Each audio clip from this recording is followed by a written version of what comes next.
નમસ્કાર મિત્રો, engineers education ચેનલમાં આપ સર્વેનું હાર્દિક સ્વાગત છે. તો મિત્રો, આજે આપણે ધોરણ 8નો વિષય ગુજરાતીનું પ્રકરણ 17 સંસ્કારની શ્રીમંતાઈના સ્વાધ્યાયન પોથીના પ્રશ્નોના જવાબ જોઈશું. તો પ્રશ્ન નંબર 1, નીચેના પ્રશ્નના ઉત્તર આપો. પ્રશ્ન 1, સંસ્કારની શ્રીમંતાઈ એકમમાંથી તમને કયું પાત્ર સૌથી વધુ ગમ્યું, શા માટે? તો આ એકમમાં સૌથી વધારે મને દાદાજીનું પાત્ર ગમ્યું, કારણ કે ઘરના બધા વ્યક્તિઓ નાનું મોટું કામ કરીને ઘરમાં મદદરૂપ થઈ રહ્યા હતા, જ્યારે દાદાજી ઉંમરલાયક હોવાથી કશું કરી શકતા નથી. એ વાતનું એમને ખૂબ જ દુઃખ છે, માટે દાદાજીનું પાત્ર વધારે ગમ્યું. પ્રશ્ન 2, જગમોહનની જગ્યાએ તમે હોત તો શું કરત? તો હું જગમોહન શેઠની જગ્યાએ હોત તો હું પણ તેમની જેમ જ પરિસ્થિતિ પ્રમાણે વર્તન કરત. પરિસ્થિતિ ગમે તેવી હોય, પણ સ્વભાવમાં સમતુલા ને ઔદાર્ય રાખવું ખૂબ જ જરૂર છે, માટે હું પણ તેમના જેવું જ કાર્ય કરત. પ્રશ્ન 3, જગમોહન થોડા વર્ષોમાં બધું ખોઈ બેઠા. અહીં બધું એટલે શું શું? તો જગમોહન દાસ પાસે 60 લાખ રૂપિયાના ખર્ચે દરિયા કિનારે બાંધેલો આનંદ મહેલ નામનો આસમાની બંગલો હતો. ઘરે 6 મોટર ગાડી હતી અને કામ કરવા માટે નોકર ચાકરો હતા. જગમોહન દાસ સટ્ટાનો વેપાર કરતા હતા, પણ વેપારમાં એક ભયંકર ફટકો પડ્યો. તેના કારણે તેમની બધી સંપત્તિ જતી રહી, માટે જગમોહન થોડા વર્ષોમાં બધું ખોઈ બેઠા. પ્રશ્ન 4, કર્તવ્ય ભાવના એટલે જ શ્રીમંતાઈ એવું શાને આધારે કહેવાયું હશે?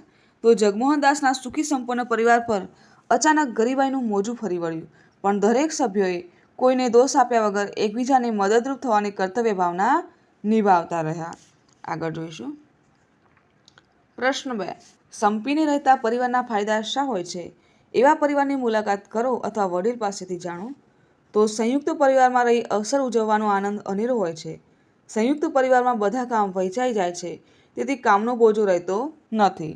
સંયુક્ત કુટુંબમાં બાળકોને પરિવારના તમામ સભ્યોનો પ્રેમ મળે છે, જે વિભક્ત કુટુંબમાં જોવા મળતો નથી. બાળકોને એકબીજાને મદદ કરવાની ટેવ નાનપણથી જ પડે છે. આગળ જોઈશું. પ્રશ્ન 3, નીચે આપેલા ફકરાને આધારે પ્રશ્નોના જવાબ આપો. તો ફકરો વાંચીશું અને ત્યારબાદ આપણે પ્રશ્નોના જવાબ મેળવીશું. તો જગમોહન એટલા શ્રીમંત હતા કે એમના વર્તુળમાં તે રાજા નામથી જ સંબોધાતા. લક્ષ્મી દેવીએ 2 હાથે તેમની આરતી ઉતારી હશે. 60 લાખ રૂપિયાને ખર્ચે દરિયા કિનારે બંધાવેલો એમનો આસમાની આનંદ મહેલ રાત્રે દીવાના ઝળહળાટથી અલકાપુરીની યાદ આપી જતો.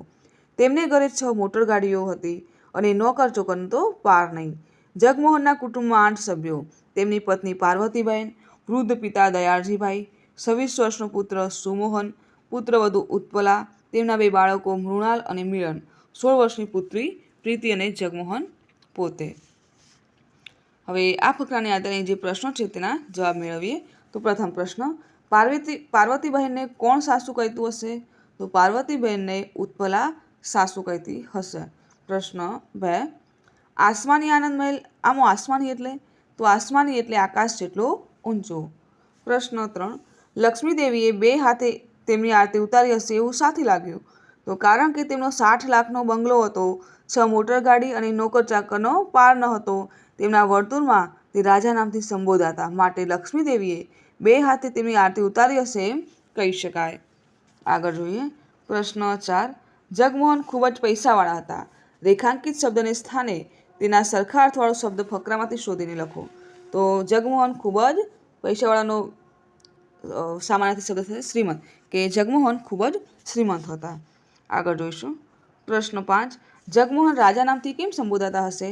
તો જગમોહન ખૂબ જ શ્રીમંત હતા, એટલે તેઓ રાજા નામથી સંબોધાતા હશે. પ્રશ્ન 4, ગુજરાતી ભાષામાં શબ્દ હોય છતાં અંગ્રેજી ભાષાના શબ્દો વાપરીએ છીએ એવા લોન વર્ડ્સની યાદી તૈયાર કરો. ઉદાહરણ છે કે ટિકિટ અને ટેબલ.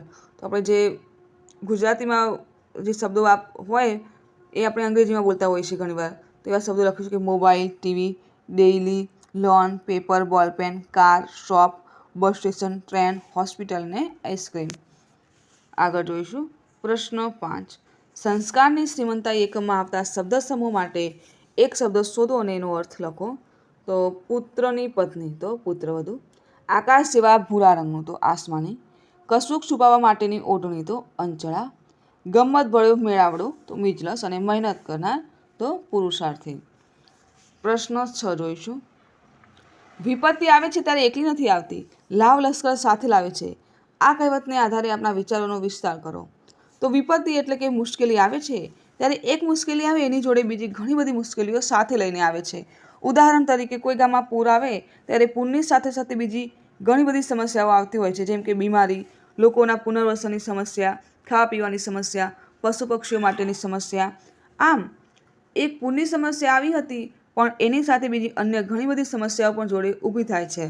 માટે કહેવત છે કે વિપત્તિ આવે છે ત્યારે એકલી નથી આવતી, લાવા લશ્કર સાથે લાવે છે.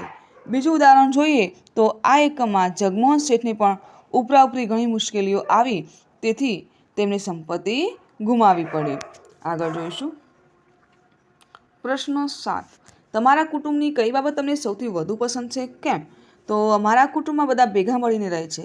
ઘરમાં કોઈ મુશ્કેલી હોય તો એકબીજાને મદદ કરે છે, એકબીજાની સાર સંભાળ રાખે છે અને તેને મુશ્કેલીમાંથી બહાર નીકળવાનો પ્રયત્ન કરે છે. કોઈ પણ સમસ્યા આવે તો એકબીજા ઉપર દોષારોપણ કરતા નથી. આ બાબત મને ખૂબ જ ગમે છે. આગળ જોઈશું. પ્રશ્ન 8. તમારા કુટુંબનું કુટુંબ વૃક્ષ બનાવો. તો બાળમિત્રો, અહીંયા જે મેં કુટુંબ વૃક્ષ બનાવ્યું છે એ પ્રમાણે તમારે પણ તમારા ઘરનું, તમારા પરિવારમાં જેટલા સભ્યો હોય એટલા સભ્યોનું, દાદા દાદી, પછી મમ્મી પપ્પા, પછી ભાઈ બહેન, એ રીતે તમારે કુટુંબ વૃક્ષ બનાવવાનું છે. બરાબર? તો મિત્રો, અહીં આપણો આ વિડીયો પૂર્ણ થાય છે.